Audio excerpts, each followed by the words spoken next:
먼저 46도를 맞이하신 주민교회 성도 여러분을 축하합니다. 이런 중요한 자리에 저를 초청해 주셔서 감사합니다. 제 원고가 있습니다마는 원고를 중심으로 말씀을 드리겠습니다. 3.1운동은 1919년 3월 1일 민족대표 33인의 이름으로 우리나라의 독립국인과 우리 민족의 자주민임을 선언하고 우리 민족의 독립의지를 세계 만방에 알리기 위해서 목숨을 걸고 맨손으로 평화적인 만세 시위를 벌인 역사적인 사건입니다. 시기적으로 좁게는 그해 5월 말까지, 넓게는 이듬해 3월 말까지, 그리고 공간적으로는 전국 방방곡곡은 물론이고 우리 동포들이 이주해서 살고 있던 만주, 중국, 일본, 미주, 하와이, 러시아, 연해주 등 모든 곳을 포함하고 있습니다. 시위 규모는 달랐지만 그해 5월 말까지 50명 이상이 참여한 시위만 하더라도 1,500여 회가 넘었고 참여한 연인원은 202만여 명으로 추산하고 있습니다. 우리 당시 인구가 1,800만에서 2,000만이었으니까 총 인구의 10% 이상이 만세 시위에 참여한 것입니다. 이런 일은 우리 역사상에 처음 있는 일이었고 우리 민족은 이 역사적인 사건에 자발적으로 참여함으로써 근대적 민족으로 거듭났습니다. 3.1운동의 결과 중국 상하이에 민주공화정인 대한민국 임시정부가 탄생했고 비로소 국민이 주인이 된 나라를 꿈꾸고 연습할 수 있게 되었습니다. 3.1운동이 3.1혁명으로 불리는 이유입니다.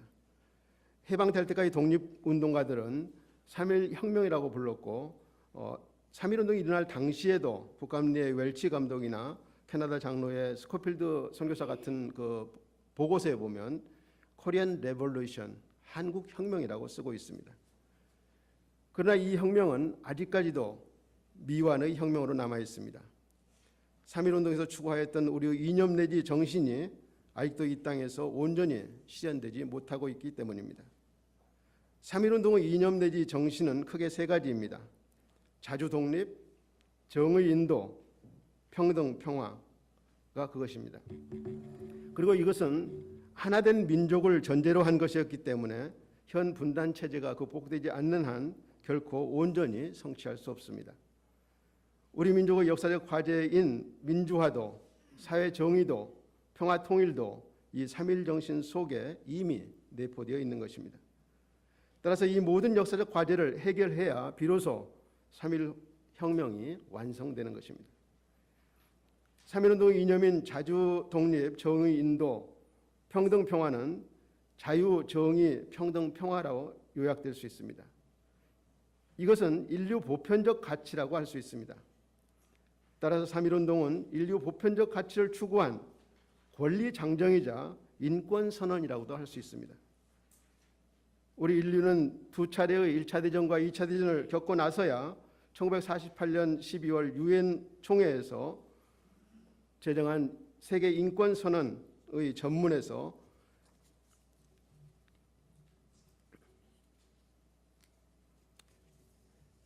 인류 사회의 모든 구성원의 고유의 존엄성과 평등하고 양해할 수 없는 권리, 천부인권, 권리를 승인함은 세계에 있어서 자유, 정의와 세계 평화의 기본이 되는 것이라고 천명하고 있습니다. 그리고 이것을 우리 민족은 이미 그 30년 전인 1919년 3월에 3.1운동에서 천명하였고 그 실현을 위해서 행동에 자발적으로 또 거적적으로 나섰던 것입니다.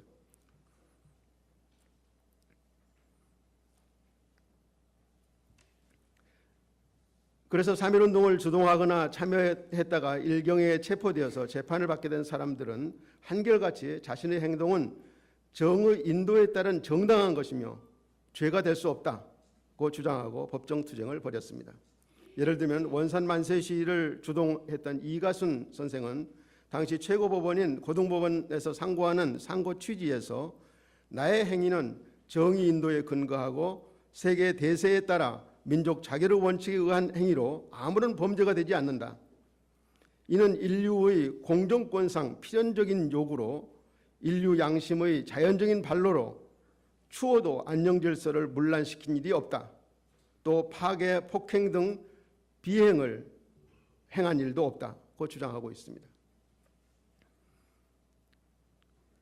3.1운동은 우리 민족 전 계층이 자발적으로 참여하면서 그들의 의식이 변화되었습니다. 우리가 민주화운동에 참여하면서 의식들이 이렇게 더 날카로워지고 변화된 것처럼 변화되었습니다. 전 근대적인 굴종의식이 사라지고 근대적 권리의식과 저항의식과 시민의식이 생겨난 것입니다. 정치의식에서도 과거의 복벽주의, 다시 말해서 대한제국을 다시 재건하자고 하는, 광복하자고 하는, 왕을 다시 옹립해서 하자고 하는 그런 복벽주의가 사라지고 민주공화정의 대한민국 임시정부를 수립하려는 그런 의식이 지배하게 되었습니다. 이것은 3.1운동이 우리 민족이 근대적인 민족으로 거듭난 역사적인 사건이었음을 말해주고 있는 것입니다. 앞에서 언급한 웰치 감독은 미국에 건너가서 그의 3월 달에는 한국에 있었습니다만 8월 달쯤, 7월 말 8월 달쯤에는 미국에 건너갑니다. 건너가서 그곳의 교계 신문인 더 크리스천 애드보키트에 1919년 한국 독립운동이라는 글을 써서 4회에 걸쳐서 1919년 7월 24일부터 4회에 걸쳐서 연재하면서 긴 장문의 글을 연재하면서 이렇게 증언하고 있습니다. 한국 독립운동은 정말 민족운동이다.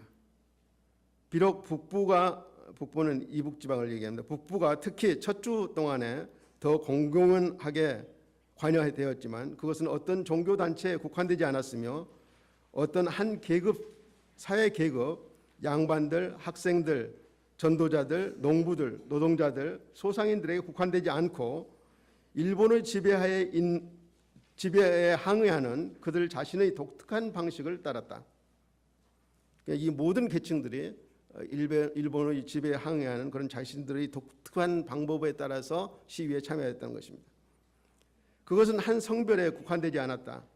여성들이 자유롭게 행동과 고난, 만세 시위와 또 거기에 체포되어서 수치를 당하고 고난을 당하는 그 둘에 다 참여했기 때문이다. 그리고 어린 여학생들도 놀라운 담력과 용기를 보여주었다. 그것은 어떤 삶의 어떤 기간에도 제한되지 않는다. 남녀노소 없이 참여했다는 것입니다. 왜냐하면 전체 인구 고령자에서 초등학교에 있는 아이들에 이르기까지 이 운동에서 그들의 자리를 발견했기 때문이다. 젊고 늙고 부유하고 가난하고 좋거나 나쁘거나 교육을 받았거나 무지한 사람들은 주목할 만한 전례 없는 민족적 통합에 동참하였다. 남녀노소 연령의 구별 없이 모든 계층들이 다 같이 참여했다는 것을 증언해주고 있습니다. 이 운동에서 사람들은 변하는 것처럼 보인다는 사실 또한 우리가 주목해야 한다. 최근 몇 년간 그들은 다소 오해를 살 만한 온화한 분위기를 풍겼다. 한국인들이 나라가 망했는데도 겁에 질려가지고 정말 비겁한 민족이구나, 어떤 사람도 저항하는 사람이 없구나 하는 그런 인상들을 외국인들이 가지고 있었습니다. 다소 오해를 살 만한 그런 온화한 분위기를 풍겼다. 그들의 마음은 뜨거웠지만 그들은 겁에 질려 있고 공포에 질린 것처럼 보였다. 그러나 갑자기 이 봉기가 시작되면서 공포에서 대담함으로 바뀌는 것이 나타났다.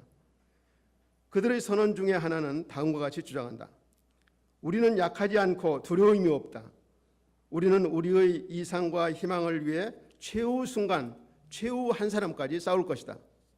남자들, 여자들, 심지어 어린아이들까지도 그들에게 어떤 처벌이 닥쳐도 감당할 준비로 위축되지 않고 법의 집행관들, 헌병경찰이나 검사나 재판관들, 그런 집행관들과 대면했다. 그들의 용기, 그들의 끈기, 독창성, 그들이 보여준 조직력은 가장 오래된 선교사, 웰치 자신을 얘기하고 가장 오래된 선교사인 자신에게조차도 놀라운 것이었다. 3.1운동을 보고서 감탄하고 있는 것입니다. 3.1운동은 준비 단계에서부터 대중화, 일원화, 비폭력을 방침으로 하였습니다. 특히 이 비폭력은 당시로서는 다소 생소한 투쟁 방법이었습니다. 오늘날의 촛불혁명과 같은 방식이라고 할 수 있겠습니다. 총칼 앞에서 두 손을 번쩍 드는 이런 행위는 서구인들에게는 항복하는 상징이지만, 그러나 당시의 우리 민족에게는 이것은 승리와 기쁨과 평화의 표현이었습니다. 만세를 부르면서 이 주먹을 불끈 쥐고서 만세 부르는 경우는 없습니다. 손바닥을 쫙 펴고 두 손을 번쩍 들어서 만세를 부르는 것입니다. 거기에는 어떤 흉기도 어떤 조항 도구도 들 수 없습니다. 자신의 맨몸이 저항 도구 그 자체인 것입니다. 이것은 만세 시위가 평화적 시위라는 것을 보여주는 것입니다. 이것은 가장 강렬한 평화적 저항 방법이며 평화운동이었습니다. 3.1운동에서 비폭력 평화운동 방식을 채택했다고 하는 것은 그 주동자들의 대단한 탁월한 선택이고 전략이었습니다. 만약에 폭력을 했다면 그렇게 많은 인원들이 참여할 수 없었을 것입니다.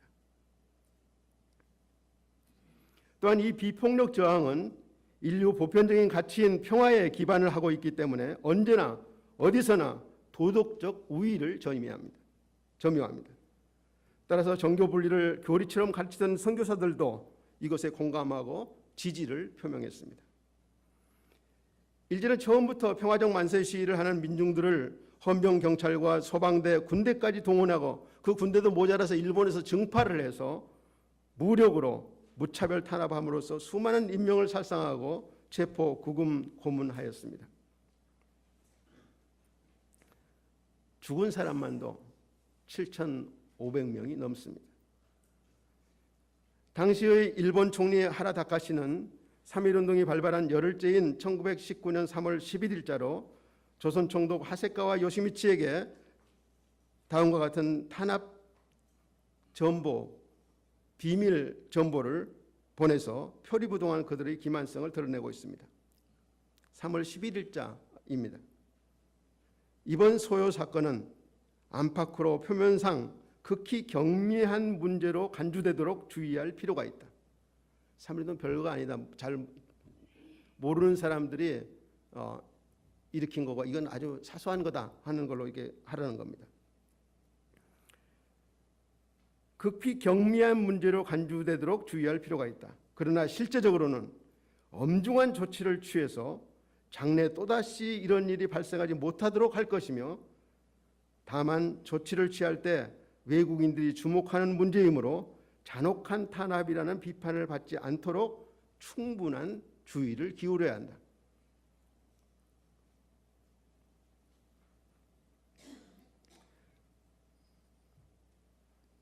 무슨 말입니까? 3.1운동을 아주 사소한 문제로 다른 데 알리도록 사소한 문제로 해서 다루어라. 그리고 다시는 이런 일이 일어나지 못하도록 강력하게 탄압해라. 그렇지만 외국인들이 보고 있으니까 외국인 눈을 피해서 외부 어떤 여론의 비판을 받지 않도록 조심해서 해라 하는 그런 지시입니다. 이러한 기만적 탄압 정책과 함께 자행된 일제의 학살, 파괴, 방화 등 만행사는 수없이 그런 사례가 많습니다. 그 대표적인 사례가 1919년 4월 15일에 일어난 수원 제암리 학살 방화 사건을 들 수 있을 것입니다.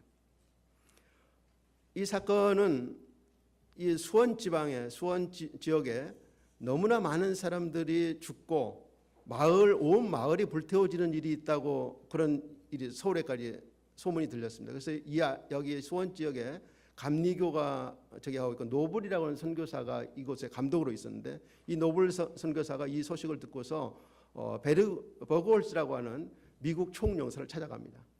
내가 관리하는 구역에 많은 사람들이 죽고 일제 그 헌병 경찰들에 의해서 죽고 온 마을이 다 불태워진다는 소식이 들리는데, 이 영국 총영사는 자기들 국민들 보호하기 위해서 여러 가지 조치를 취하고 있는데 당신 뭐 하고 있느냐? 당신도 가서 조사해보고 조치를 취해달라. 만약에 당신이 이걸 거절한다면 본국으로 소환하도록 내가 청원을 하겠다. 이런 위협을 받고서 이 버글스가 커티스라고 하는 영사에게 지시를 내려서 4월 16일에 이 커티스 영사가 언더우드 선교사를 통역으로 데리고 언더우드 선교사의 자동차로 임시라고 하는 중국인 운전수와 함께 또 테일러라고 하는 이 AP 통신 통신원입니다. 통신원과 함께 4명이서 이 지역을 조사하러 내려왔습니다. 조사를 내려서 바란장까지 자동차를 몰고 왔는데 거기서 와서 내려서 보니까 먼 산에서 가까운 데 있는 산 위에서 연기가 올라오고 있는 거예요. 그래서 그걸 무슨 연기냐 하고 물어보니까 주민들이 어제 일본군이 그 마을에 들어가서 마을 사람들을 죽이고 온 마을을 다 불태웠다. 그래서 그 길로 가서 조사를 한 겁니다. 가보니까 어제 그러니까 4월 15일 날 오후 3시경에 그 일이 일어났습니다. 그래서 거기에 그 아리타라고 하는 중위가 11명의 일본군과 경찰 1명, 그다음에 조선인 경찰 보조원 1명 이렇게 데리고 순사 보조원 1명 이렇게 데리고 가서 마을에 가가지고 이 마을에서 15세 이상의 남자들은 전부 제암리교회로 모여라. 제암리 감리교회에 있었는데 제암리교회로 모여라. 그래서 그 마을에 있는 15세 이상 모든 사람들 다 모아놓고서 문을 걸어 잠그고서 이 창문을 통해서 총을 쏴서 죽였습니다. 죽이고서 그 불을 질렀어요. 교회가 불이 나니까 자기 남편이 거기에 간 사람들 있을 거 아니에요. 그 부인들이 2사람이 뛰어나왔어요. 뛰어나오니까 한 사람은 총을 쏴서 총에 맞아 죽고 한 사람은 이거 대의가 자기 있던 그 일본도 큰 대검으로 목을 쳐서 죽였어요. 그래서 그 교회 안에서 21명이 죽고 그 교회 밖에서 2명 여인이 있고 또 그것도 모자라 가지고 그 마을을 30호가 있었는데 전부 불태웠어요. 불태워서 2호만 남아 있고 모든 것이 다 불탔어요. 그리고 그 옆에 있는 고주리에 가서 6사람의 천도교인을 총살을 했습니다. 그래서 29명을 죽인 것입니다. 당시는 이 시체도 어떻게 확인할 수 없기 때문에 몇 명이 죽었는지도 몰라요. 그래서 32명이라는 저기도 보고도 있고 39명이라는 보고도 있고 그렇습니다. 해방 후에야 그들의 시체를 찾아가지고 헤아려 보니까 23명, 고주리까지 해서 29명이 죽은 것입니다. 그래서 가서 그거를 사진을 찍고 또 보고서를 써가지고 총영사에게 보고를 했습니다. 보고를 하니까 총영사가 다시 그거를 언더우드는 또 주민하고 면담을 해가지고 한글을 잘하니까 면담을 해가지고 이 일이 어떻게 일어나는지 주민하고 면담한 그 기록 보고서가 남아 있습니다. 그래서 그것과 함께 미국 국무성으로 이걸 보냅니다. 그래서 그 문서들이 지금도 남아 있습니다. 이렇게 해서 외국에 알려진 사건입니다. 그런데 이런 사건이 사실은 북한 지역에서는 더 큰 사건이 더 많이 있었습니다. 특히 수안 지역 같은 경우는 이 일본 헌병대에서 그건 3월 3일, 3월 4일에 일어난 일인데 헌병 경찰들이 주민들을 그 마당에 끌어들여 가지고 사람들을 총 쏴서 죽였어요. 그런데 거기서 죽은 사람이 56명입니다. 56명인데 그 사람 그 보고서에 보면 일제 보고서입니다. 일제 보고서에 보면 56명이 죽었는데 총알을 사용한 총알이 58발인가 그래요. 그래서 사람들 하나하나 조준해서 죽였다는 얘기입니다. 그런 보고가 남아있을 정도입니다. 그것이 안 알려졌기 때문에 그런 초기에 안 알려졌기 때문에 물론 선교사 보고에서 나중에는 언급이 됩니다만은 그런 보고서 있는 걸 저기하면 사실은 이 제암리교회라는 것은 하나의 그 국에 알려져서 그 대표적인 사건이 된 게 그것만이 아닌 거예요.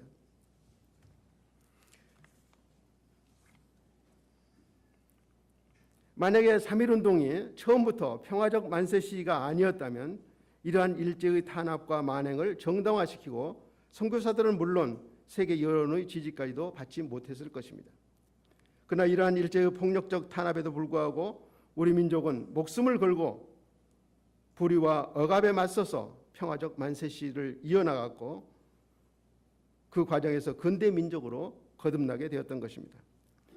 그래서 외국인 선교사들조차도 만행에 중립 없다, 노 뉴트럴리티 포 브루탈리티라고 하는 구호를 내세우면서 일제의 무단 통치와 3.1운동 탄압의 만행을 비판하고 우리 민족을 동정하고 지지하고 그것을 외국에 알려서 여론의 압력에 의해서 일본 정부의 압력을 가해서 그걸 중단시키기 위해서 노력을 했던 것입니다.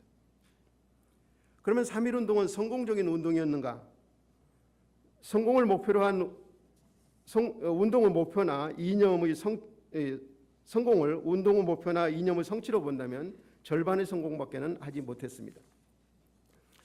그러나 자유, 정의, 평등, 평화와 같은 인류 보편적인 가치를 이념으로 내세우는 운동은 그 시도 자체가 가치가 있는 것이고 성공이기 때문에 실패가 없는 운동입니다.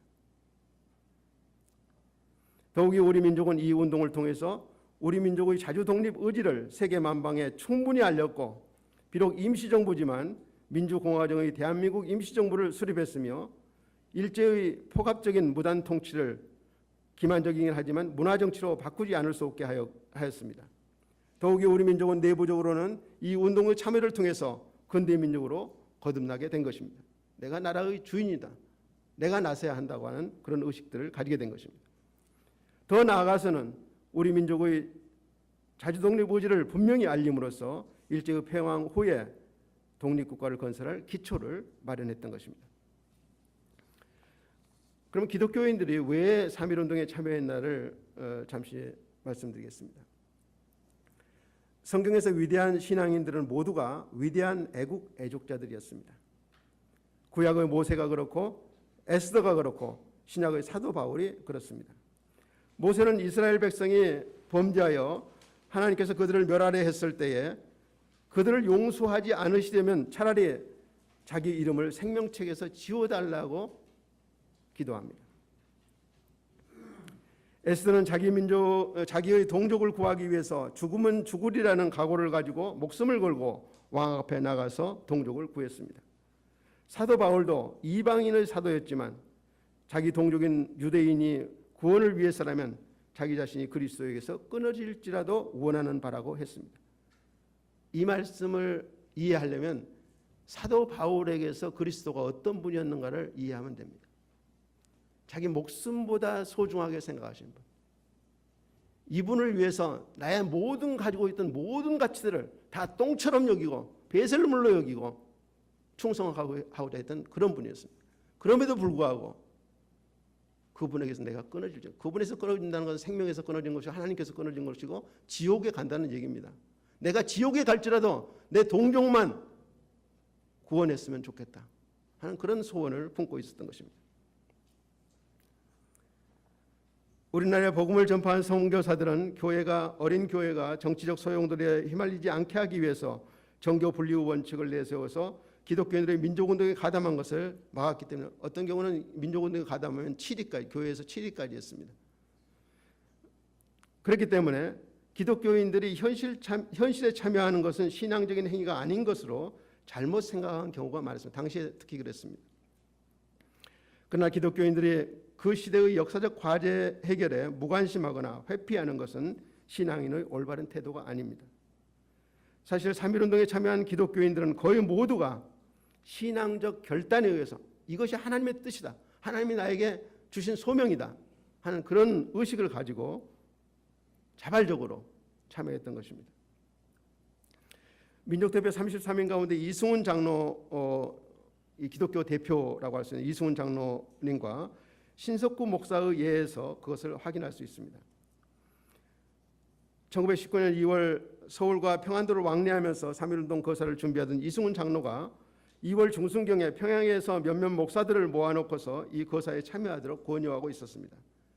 그러자 그 가운데 몇몇은 일제와 선교사들의 이 정교 분리 정책에 쇠뇌가 되어 있었기 때문에 종교인은 내가 담임 목사고 종교인인데 어떻게 거기에 참여할 수 있느냐 하는 종교인이라는 이유로 난색을 표명했습니다. 그러자 이승훈 선생이 책상을 치면서 소리쳤습니다. 나라 없는 놈이 어떻게 천당가? 이 백성이 모두 지옥에 있는데 당신들만 천당에서 내려보면서 거기 앉아있을 수 있어? 하고 호통을 쳤다는 것입니다. 그는 거사 후에 재판정에서도 당당하게 이렇게 일본 재판관 앞에서 말합니다. 나는 하나님을 믿는 사람이다. 하나님이 인류를 내실 때 각각 자유를 주셨는데 우리는 이 존귀한 자유를 남에게 빼앗겼다. 자유를 빼앗긴 지 10년 동안 심한 고난과 굴욕이 우리를 죽음의 골짜기로 이끌었다. 일본이 오랜 옛날 한국으로부터 입은 은혜를 원수로 갚되 이렇게 심하게 할 수가 있느냐. 우리는 최후의 이름까지, 최후의 일각까지 당신들의 손에, 적의 손에 쓰러질지언정 부자우유와 불평등 속에서 남에게 이끌리는 짐승 같은 생활을 하기를 원치 않는다. 자유가 없는 것은 인간이 아니라 짐승 생활이다. 그리고 하나님으로부터 주신 자유를 빼앗긴 것, 이것에 대한 의무감을 가지고 있는 거죠.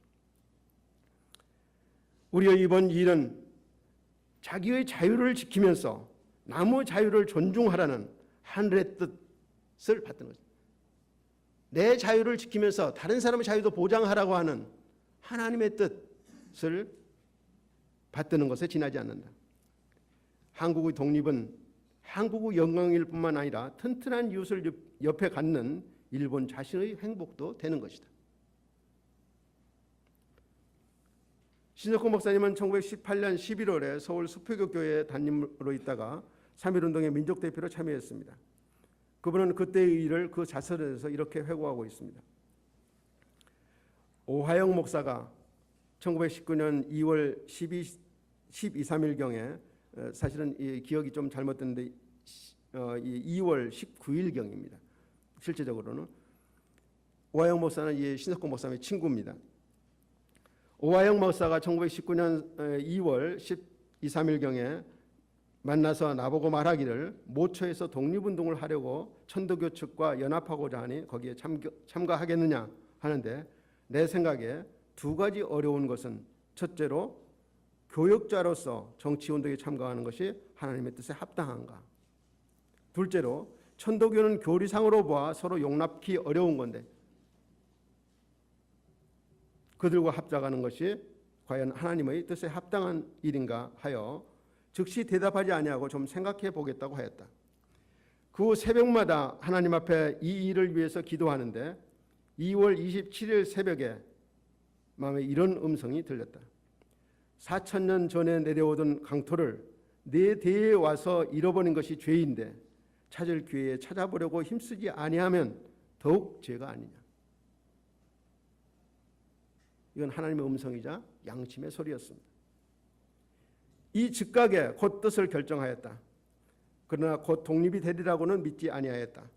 예수 말씀하시기를 밀알 하나가 땅에 떨어져 죽지 아니하면 그냥 하나를 그대로 있고 죽으면 열매가 많이 맺힐 터이라 하셨으니 만일 내가 국가 독립을 위하여 죽으면 나의 친구들 수천 혹은 수백의 마음속에 민족 정신을 심을 것이다.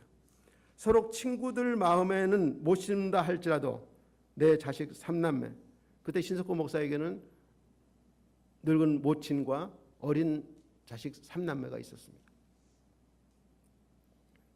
내 자식 3남매의 마음속에는 내 아버지가 독립을 위하여 죽었다는 기억을 끼쳐주리니 이만하여도 족하다고 생각합니다. 내가 이 일로 죽어서 내 아이들, 우리 아버지가 이 일로 죽었다고 하는 그 기억만 끼쳐주는 것만으로도 나는 만족한다 하는 그런 생각을 했다는 것입니다. 그때 어떤 형제가 나에게 말하기를 어떤 선생님께 말한즉 그 선생님 말씀이 시기상조라고 합니다. 하기에 내가 대답하기를 나도 이런 줄은 안다. 그러면 나는 지금 독립을 거두려 함이 아니요 독립을 심으러 들어가노라. 그날 모두가 독립선언서에 서명하는 그런 날이어서 27일 날 기독교인 서명자들이 결정이 됐거든요. 서명할 사람을 결정한 날인데 마침 오하영 목사를 만나서 나의 뜻을 표명하고 곧 참가했다. 신석호 목사님이 33인 중에서 가장 나중에 참여한 분입니다. 사실은 천도교에서 15명인데 기독교도 아마 15명으로 정했을 거예요. 그런데 신석호 목사님이 참여하면서 16명이 됐습니다. 우리 천도교보다 더 많았다고 자랑할 것이 하나도 없습니다.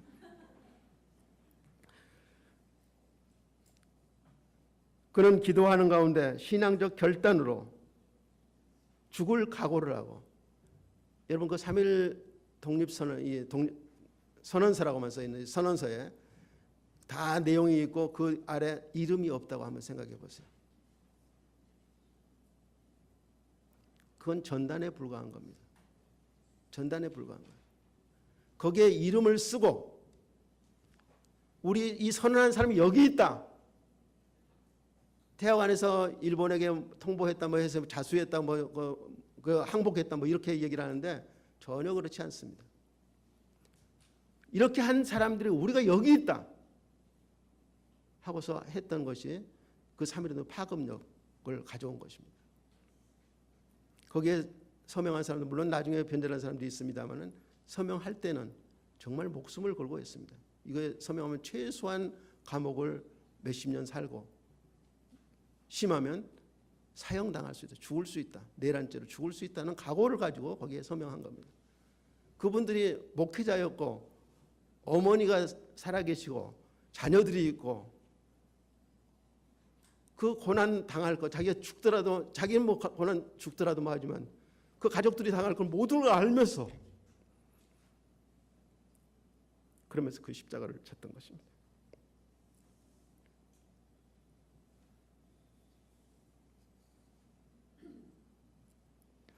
그는 기도하는 가운데서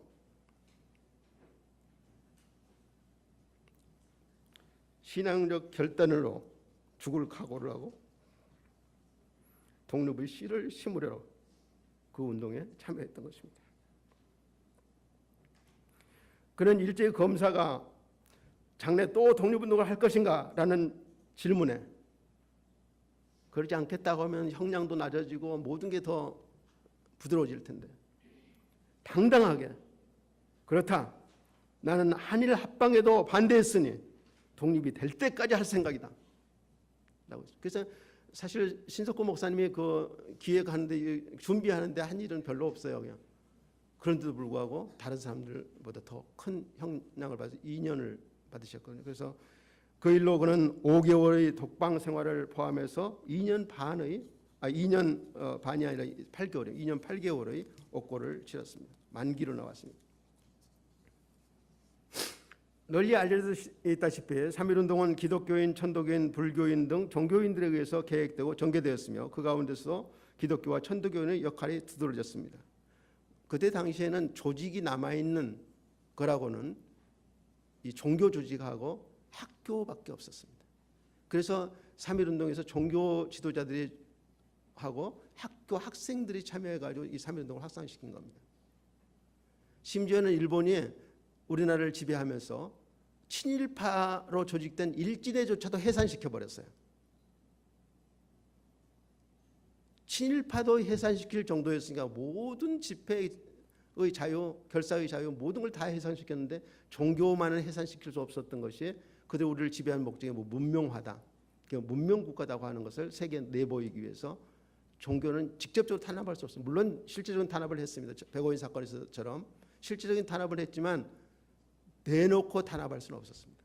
그래서 남아있는 게 종교 조직이었습니다.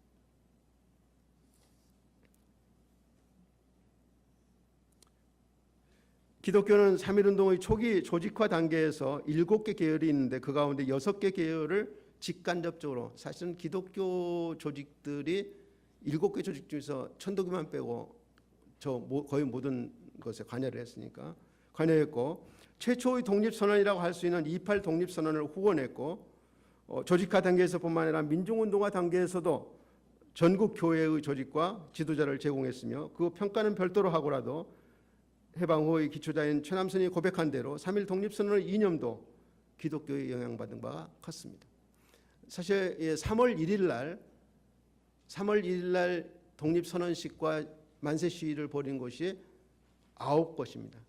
9곳인데 그 서울과 이 서울 근처에 있는 고양군 빼고는 전부 북한 지역이고 전부 기독교인들이 주도를 했습니다. 황해도 해주, 평안북도 의주 선천, 평안남도 진남포, 평양 안주, 그리고 함경남도 원산, 여기서 9곳에 일어나는데 그 뭐 서울 이 고향은 사실 서울에 포함돼 있죠. 고향에 그 연희 전문학교도 고양군에 있었으니까 당시에는 지금 서울로 많이 편입되어 있습니다만은 교회 조직, 교회가 중심이었습니다.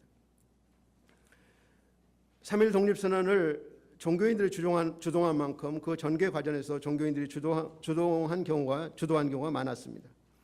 1919년 6월에 보고된 일제 헌병대의 한 보고서를 분석해 보면 전국의 13도 중에서 충청 남북도를 제외한 대부분의 지역은 대체적으로 기독교, 천도교, 불교 등 종교인들이 시위를 주도한 것으로 나타납니다.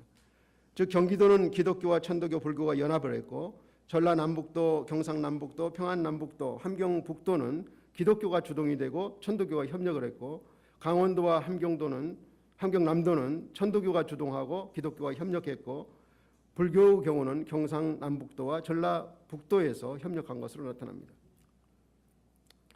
다음으로 기독교인들의 시위를 주도한 사례를 몇 가지 살펴보겠습니다.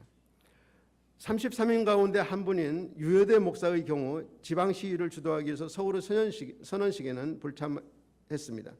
그렇지만 의주 지역에서 김창건 목사, 김희순 전도사, 안석응, 김두칠 등 동지를 규합해서 3월 1일 의주 서북교회당 공터에서 700~800명을 모아놓고 자신이 직접 독립선언서를 낭독하고 만세 시위를 지휘하다가 체포됐습니다. 서울 태화관의 독립선언식에 4사람이 불참했습니다. 참여하지 못했는데 전부 기독교인들입니다. 정춘수 목사, 길선주 목사, 김병조 목사, 유여대 목사. 그런데 사실 다 사연이 있었어요. 정춘수 목사는 늦게 통보받아가지고 늦었고 길선주 목사는 장현에서 부흥회가 선약이 있어가지고 그 부흥회 끝나고서 3월 1일 날 오후에 올라와서 체포가 됩니다. 내 동지들이 다 감옥에 들어갔는데 나라고 안 들어갈 수 없다 하고서 들어갔어요. 그리고 이 김병조 목사님은 이 의주 시위에 참여를 하고서 계속해서 그 평안북도 지역을 돌아다니면서 3월 25일까지 시위를 하도록 독려를 하고 하다가 체포를 피해서 중국으로 가가지고 상해로 건너가서 상해 임시정부에 참여합니다. 망명을 했고 이 유여대 목사의 경우는 직접적으로 3.1 독립선언서를 낭독을 하고 그 조직도 하고 낭독도 하는 그런 일을 감당했습니다. 당시 장로교 총회장이었던 김선두 목사도 이일령, 김희재, 강규찬 목사, 정일선 전도사 등과 함께 평양에 있는 6교회가 연합해서 이 장로교 연합, 평양에서는 3개의 독립선언식이 있었습니다. 장로교가 연합한 독립선언식, 그 다음에 남산은 교회에 있는 감리교가 연합한 그런 감리교를 중심으로 한 독립선언식, 그리고 서람리에 있던 천도교구당에서 한 그런 독립선언식, 이 3개 3월 1일 날 동시에 독립선언식을 하고서 이제 만세 시위를 할 때는 합류해가지고 평양 시대를 이렇게 돌아다녔습니다. 이 장로교가 주도한 이 독립선언식의 그 사회를 당시 장로회 총회장이었던 김선두 목사님이 하셨습니다.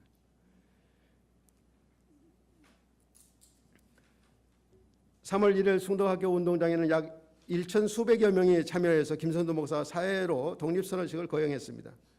그는 사회자로서 구속되어 1000년을 사는 것보다 자유를 찾아 100년을 사는 것이 더 뜻이 있다, 더 의의가 있다 하는 걸 했고, 그 선언식에서 장에서 베드로전서 3장 13절로 17절 말씀, 그리고 아까 제가 바울을 인용할 때 했던 로마서 9장 3절 말씀을 봉독해 주었습니다.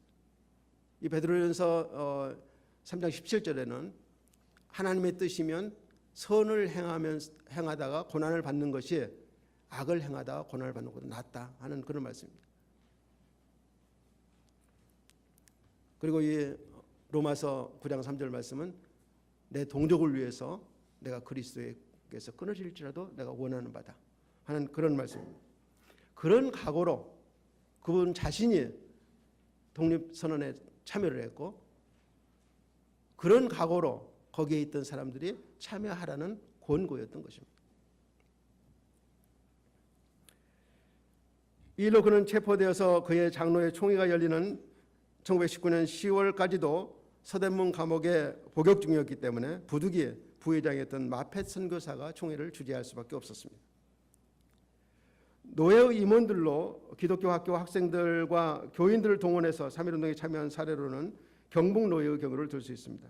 당시 노회장이었던 정재순 목사와 노예 서기였던 이만진 목사가 주동이 됩니다만, 이만진 목사 등은 3월 8일 대구 장날을 기해서 교인들과 개성학교 학생들을 동원해서 시장 군중들에게 독립선언서와 독립 만세라고 쓰인 태극기를 나눠주면서 지금이야말로 한국이 독립할 시기인데 각자가 그 독립을 희망한다고 부르짖는 것은 독립을 위해서 당연한 일이므로 만세를 부르자, 만세를 드높이 부르자 하고서 격려를 하면서 이에 호응한 700~800명의 군중들과 함께 시위를 벌이다가 체포됐습니다. 공주에서도 공주읍교회 감리교회 목사 현석칠이 영명학교 교사들과 학생들을 포섭해서 4월 1일에 공주 장날을 위해서 시위를 계획해서 성공적으로 실행을 했습니다. 이와 같이 교역자들뿐만 아니라 의식 있는 평신도들에 의해서 조직화되어서 만세 시위를 벌인 경우도 적지 않게 발견됩니다. 그 대표적인 예가 강화군의 시위입니다. 이 강화군에 은세공을 하던 유봉진이라는 사람이 이번은 기독교인 아마 집사쯤 되는 것 같습니다. 인데 그가 중심이 돼서 3월 18일 강화 읍내 장날을 일으킨 시위로 여기는 참여한 인원이 일제의 기록에도 10,000명이라는 기록도 있고 어떤 곳은 20,000명이라는 기록도 있습니다. 여러 교회들 연합해가지고 시장에서 한 그런 장터 시위입니다. 이 시위 규모가 발전하고 성공할 수 있었던 것은 사전에 교회 조직을 통해서 치밀한 연락과 준비가 있었기 때문에 가능한 일입니다. 이분들은 그 시위를 하다 잡혀 들어가니까 군청에까지 쳐들어가가지고 이 경찰서 군청들 모여서 그 시위자를 구해내고 그리고 군청에까지 가가지고 군수를 끌어내서 만세 부르라고 그 면장을 끌어내서 만세 부르라고 하는 경우는 많습니다만은 이 군수를 끌어내가지고 만세 부르라고 그런 시위까지 했던 그런 시위입니다. 그렇다면 당시 한국 교회가 지금과는 무엇이 달라서 3.1운동에 그렇게 적극적으로 참여하고 큰 사회적 영향력을 미쳤겠습니까? 당시 인구의 1.3 내지 1.5%가 기독교인이었습니다.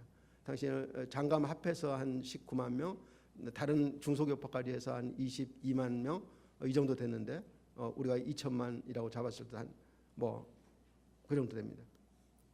그런데 3.1운동으로 재판을 받은 이 재판을 받는다고 하는 것은 체포돼서 일본에게 체포돼서 했다는 얘기인데 일본 사람들이 체포할 때 어떤 사람만 체포했냐면 과격 행동자들 뭐 어디 뭐 기물을 부신다든지 뭐 헌병을 공격했다든지 뭐 이런 과격 행동자들과 주동자들을 잡았습니다. 그런데 기독교인들은 전혀 과격 행동을 하지 않았기 때문에 전부 주동자라고 할 수 있어요.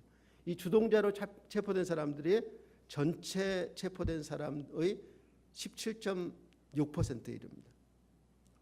물론 그 초기에는 더 많습니다. 더 많은데 심지어는 그 장로교 총회에 보고된 보고에 의하면 당시에 목사 장로가 합해서 960명쯤 되는데 전국에 되는데 목사 장로로서 체포돼서 재판을 받고 이렇게 한 사람이 135명. 그게 10% 이상이 목사 장로 중에 10사람에 한 사람은 감옥에 가 있는 거예요. 3.1운동 주도가 감옥에 가 있는 거예요. 그런 일이 오늘날 이 한국교회 장로교회에서 우리 기장교회에서 가능하겠습니까?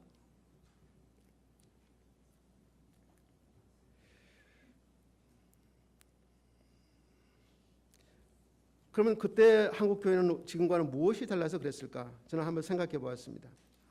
지금의 한국교회는 크게 두 가지 점에서 달랐다고 저는 생각합니다. 첫째는 신앙의 성격이고 둘째는 축복관이라고 할 수 있습니다. 당시의 신앙은 사사화되지 않고 공공성을 띠고 있었습니다. 사실 당시에 믿었던 사람들은 우리가 조선시대의 금교 상황이었죠. 가톨릭 극한 예수 믿으면 죽는 거였거든요. 그다음에 뭐 개신교는 그렇게까지는 안 했습니다만 대한제국이 멸망할 때까지도 공식적으로 법적으로 신교 자유가 인정되지 않았어요. 그래서 이 선교사들이 일본이 신교 자유를 인정하겠다 종교 뭐 하니까 그 일본 편을 든 거예요. 어떻든 그래서 이게 기독교를 믿으면 죽을 수도 있다는 각오를 갖고 믿었습니다. 초기 신앙인들, 우리 초기 신앙인들은 그랬습니다. 그리고 만약에 여자들이라든지 또는 양자로 들어간 사람이 기독교를 믿으면 양자를 왜 드립니까? 제사 받아먹기 위해서 양자 드리잖아요. 그런데 양자로 드렸는데 이 사람이 기독교 믿고 예수 믿고 제사 안 드린다고 그러는 거예요. 파양하는 거예요. 그래서 그렇게 쫓겨나가지고 나중에 신학교 가서 목사 된 사람도 있습니다. 특히 이 종갓집 며느리로 들어간 사람이 예수 믿었다고 생각해 보세요. 제사를 준비해야 될 사람이 예수 믿어가지고 안 한다고 거부하고 이런 뭐 하면 소방만 쫓겨나는 겁니다. 그렇게 해서 이혼한 사람들도 있고 쫓겨난 사람들이 여성들이 한국교회 그 당시에는 많았어요. 그래서 성경학교 들어가서 전도부인이 되고 이런 사람들이 실제로 있어요. 그 당시 기독교인들은 나만 믿고 뭐 천당 간다 하는 그런 생각하지 않고 내가 믿으면 가족이 믿어야 되고 가족이 믿고 이 사회가 구원받아야 되고 이런 공동체적인 저기가 있어요. 그래서 사실은 기독교 신앙은 사적인 신앙이 아닙니다. 이스라엘 민족이 한 사람만 범죄해도 모든 그 공동체 원들이 다 벌받잖아요. 교회도 마찬가지죠. 우리 교회 한 사람이 잘못하면 그게 전부 교회의 잘못인 겁니다. 그래서 내 죄인 건 내가 직접 짓지 않았더라도 내 죄인 것처럼 하나님 앞에 회개하고 중보하고 해야 될 그런 적이 있는 겁니다. 당시의 신앙인들은 정말 그런 공공적인 신앙을 가지고 있습니다. 나라와 민족과 교회를 먼저 생각하고 믿는 사람은 누구나 그들에 대한 의무감과 사명감을 가지고 있었습니다. 우리 민족의 공공적인 그런 선을 위해서는 타 교파는 물론이고 타 종교인들과도 연대하고 협력을 했습니다. 그리고 복음과 정의를 위한 고난과 거기에 동참하는 것을 진정한 축복으로 생각했습니다. 이것이 성경적인 축복관 아닌가요? 당시에 예수 때문에 예수를 믿기 때문에 고난받는 것, 핍박받는 것 이건 사실 산상보훈 마태복음 5장에서 얘기하듯이 의를 위하여 핍박을 받는 복이 있다 하는 것처럼 성경적인 축복 아니에요. 그러니까 정의를 위해서 옳은 일을 위해서 내가 희생되고 내가 고난을 받는 것은 이것은 축복이라고 여겼어요. 그걸 진정한 축복으로 여겼습니다.